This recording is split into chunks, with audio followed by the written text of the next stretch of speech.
Hey, how's it going? Welcome back to my channel, The Lazy Bookworm. In this video I'm going to talk about my TBR for February. Just a quick note, for those of you who noticed, yes, I didn't upload a video last week. The last, I'd say maybe 2, maybe 3 weeks have been really crazy busy for me. This week coming up, the week of the 31st, I'm actually starting a sort of diploma in teaching, so I'm going to go into the teaching profession. And so yes, I've been having to sort of juggle my life, complete the application, do all those crazy things, and by Friday last week my brain was complete mush. And I thought about filming it last Saturday, but I hate to say that I just really lacked the motivation to do anything except just blob out. So that's the reason why I didn't upload a video last week. And so this week I'm going to talk all about what I want to read in February. There's 2 books I'm going to continue reading. There's one, I think there's about 3 books I want to finish in February. I've already started them, but I want to finish them in February, and the rest I want to start and hopefully finish in February.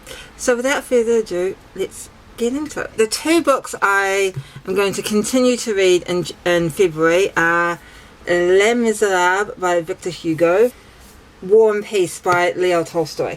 As I said in my, I think it was January TBR, these 2 books I am going just to read throughout the year. So I have no end date for them. I'm going to finish them when I'm going to finish them, because as you can tell,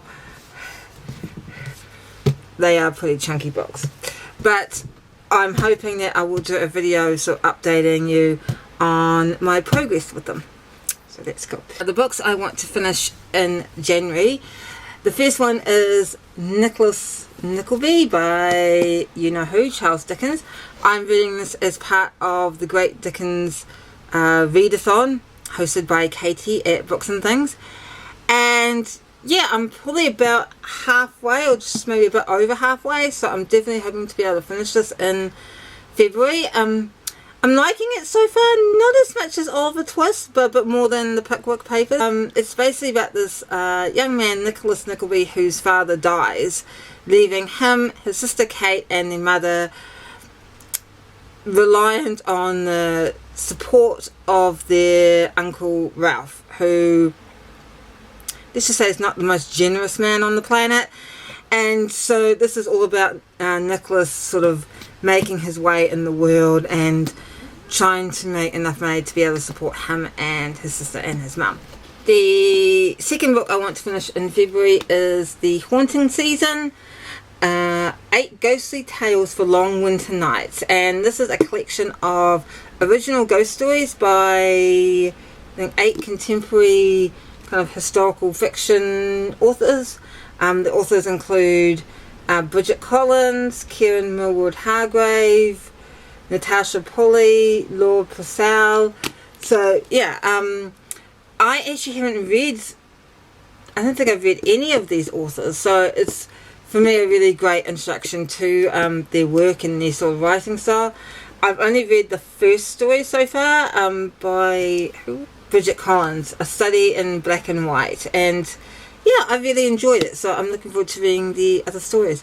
I know it's a bit weird because it's kind of like a wintry book and I'm reading it in summer because it's summer here in Auckland, but yeah, I'm still enjoying it. The third book I want to finish is a non-fiction book, and it is A Spectre Haunting by China Miéville.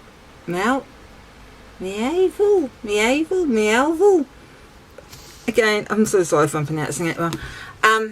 This is all about the Communist Manifesto, which was a sort of manifesto released in 1848 by Karl Marx and Friedrich Engels.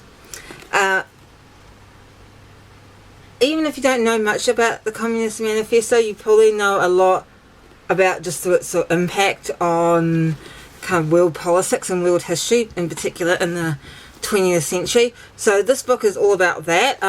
It does look a little bit at the Communist Manifesto and sort of what it contains, but it's sort of a bit more about the sort of impact of it, both good and bad. So yes, this is one book I'm definitely hoping to finish in February. On to the books that I will start and hopefully finish in February.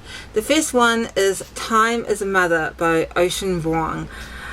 I read his book On Earth We're Briefly Gorgeous last year, and I really enjoyed it. So this is his newest book, and it is, unlike On Earth We're Briefly Gorgeous, this is actually a collection of poems. And yeah, that's pretty much all I know. I don't actually know much about it, which I'm kind of thinking right now is a good thing. Another book I'm hoping to read in February is The Secret History of Here, A Year in the Valley by Alistair Moffat. This book, it's a non-fiction book and is about Moffat's farm on the sort of English-Scottish border. I read a bit of a blurb for it. It's taking the form of a journal of a year. The Secret History of Here is a walk through the centuries as much as the seasons. We hear the echo of battles long since fought, of lives lived quietly or scandalously, of armies, of kings, of the common folk who mostly inhabited this land, and a little of those that live here now. Another book I am hoping to read in February is another non-fiction, and is The Father of Revenge, a son's judgment on his Nazi war criminal father. During the Second World War, the Nazi governor of Poland was Hans Frank, who oversaw and committed numerous atrocities and crimes against humanity against the Polish, Jewish and other peoples. This book is unique because it is actually written by his son. It'd be interesting to see that history written from the perspective of the children of one of the perpetrators. A sort of book related to that that I'm hoping to read is another non-fiction. I'm going to read quite a lot of non-fiction this February, is Personality and Power by Ian Kershaw. I really like Ian Kershaw's work. I've read, I think, a few of his books before, and I really find them to be very challenging but also quite accessible. And the subline for this is Builders and Destroyers of Modern Europe. This book looks at several significant leaders of modern Europe, from Joseph Stalin to Winston Churchill, from Mikhail Gorbachev to Adolf Hitler. So yeah, it's probably the good and the bad and the ugly in terms of leadership of sort of modern Europe. And the last non-fiction book I hope to read is The Path of Peace, Walking the Western Front Way by Anthony Selden. This is sort of like a kind of history come travel book, and it is about Selden's pilgrimage, his 35-day pilgrimage from the French-Swiss border to the English Channel. I don't know much about World War I history, and particularly like the history of the Western Front, so I thought this would be a very good book to get myself acquainted with that. So yeah, I'm hoping to maybe read 2 fiction books this February, and the first is Blindness by Jose Saramago. This is about a city whose inhabitants go blind without seemingly no rhyme or reason. They just suddenly go blind, and it is about the consequences of that for both the individuals but also the city as well. The second fiction book I'm hoping to read is Pat Barker's Life Class. This is about a group of students at the Slade Art School who all go off and fight in World War One, and in particular about this man Paul Tarrant. So yes, I've read the Resurrection trilogy by Pat Barker, which is also deals with World War One. So I'm looking forward to reading this. So that is my TBR for February. Quite a few non-fiction books, but also a few fiction as well. And yes, I'm hoping I will have time to read all of those. So thank you for enjoying my video. Don't forget to do all the things that YouTube wants you to do, like and subscribe, and I'll see you next video.